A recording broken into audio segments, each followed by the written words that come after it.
Hello everyone, আজকে চলে এসেছি একটা সুন্দর খাজা কাঁঠাল নিয়ে। কাঁঠাল তো এখন প্রচুর উঠেছে বাজারে, আর সামনে জামাই ষষ্ঠী। জামাইরা তো কাঁঠাল লিচু আম নিয়ে একদম দৌড়াবে শ্বশুর বাড়ি। কিন্তু কাঁঠাল নিয়ে যাওয়ার পরে শাশুড়ি বলে কাঁঠালটা কাটবে কে। কাটার তো লোকের খুব সমস্যা, প্রত্যেকেরই একটাই কথা, হাতে তো আঠা লেগে যাবে। তো এই চলো আজকে তোমাদের দেখিয়ে দিই কিভাবে কাঁঠাল কাটবে। তো দেখতেই পেলে কিভাবে প্রথমে কাঁঠালটাকে কাটলাম। আর অবশ্যই কিন্তু হাতে একটু সর্ষের তেল আর ছুরির মধ্যে একটু সর্ষের তেল মাখিয়ে নেবে। তারপর দেখো এরকম টেনে কাঁঠালটাকে মাঝখান দিয়ে পুরো বুকের দিক থেকে চিড়ে দেবে। যেই চিড়ে দেবে দেখবে কাঁঠালগুলো পুরো সামনে ঝুলে বেরিয়ে এসেছে।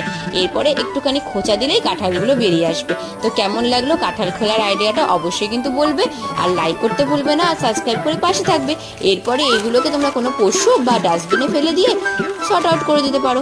তো দেখো আজকের খাজা কাঁঠালটা তো দারুণ ছিল, আর যে কাকুটা আমাকে দিয়েছে সে মাত্র 20 টাকায় দিয়েছে। দারুণ